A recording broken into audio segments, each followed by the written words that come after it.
আসসালামু আলাইকুম সবাই সবাই কেমন আছো? আশা করি সবাই ভালো আছো। আমি আজকে বানাবো গরুর ভুঁড়ি ভুনা করব। তো এর জন্য আমি নিছি গরুর ভুঁড়ি, এই জায়গায় নিছি গরম মশলা, দারচিনি, এলাচি, জিরা, লবঙ্গ, তেজপাতা। আর এই জায়গায় হলো সব গুঁড়া মশলা, এই জায়গায় পেঁয়াজ আর কয়েকটা কাঁচামরিচ। তোমরা ঝালটা তোমাদের উপর ডিপেন্ড করে দিবা, যে যেরকম ঝাল খাও সেরকম দিবা। চলো চলে যাই নেক্সট প্রসেস। গরুর ভুঁড়িটা আমি সামান্য একটু হলুদ আর একটু আদা রসুন দিয়ে পেস্ট দিয়ে একটু সিদ্ধ করে নিছি, তারপরে ভালো করে পরিষ্কার করে নিছি। তা চলো, চুলায় আমি একটা হাঁড়ি বসাই দিছি, এর মধ্যে আমি এখন অয়েল দিয়ে দিব। ইতালিতে গরুর ভুঁড়িগুলা পরিষ্কার করাই পাওয়া যায়, গরুর যে জায়গায় আর কি হালাল গরুর মাংস পাওয়া যায় মরক্কিয়ান দোকানে, ওই জায়গা থেকে আমি আনছি, একদম পরিষ্কার করাই ছিল। তারপর আমি বাসায় আসার পরে সামান্য একটু হলুদ আর আদা রসুনের পেস্ট দিয়ে এটা ভালো করে সিদ্ধ করে ধুয়ে নিচ্ছি। তা এর মধ্যে তেলটা যখন গরম হয়ে যাবে তখন আমি এর মধ্যে সকল গরম মশলাগুলো দিয়ে দিব।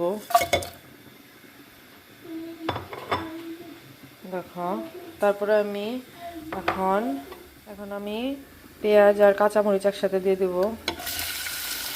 তারপরে পেঁয়াজটা যখন কালার চেঞ্জ হয়ে যাবে তারপরে আমি গরম শুকনা মরিচের গুঁড়োগুলো সব দিয়ে দেবো। দেখো পেঁয়াজটা একটু নরম হয়ে গেছে, তার মধ্যে আমি এখন এগুলো আলাদা আলাদাও দেওয়া যায়, আমি সবগুলো একসাথে দিয়ে এটা ভুনা নিব।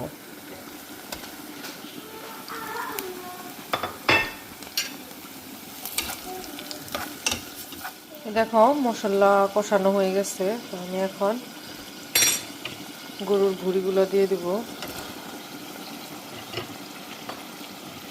এইটাকে এখন আবার ভালো করে কষাবো।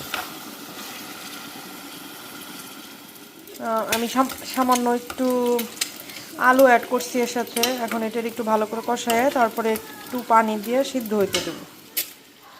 এই দেখো আমার গরুর ভুনা হয়ে গেছে।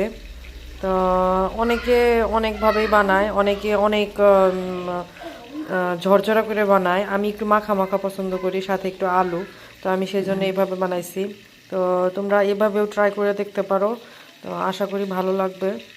তো তোমরা সবাই ভালো থাকো। আল্লাহ হাফেজ।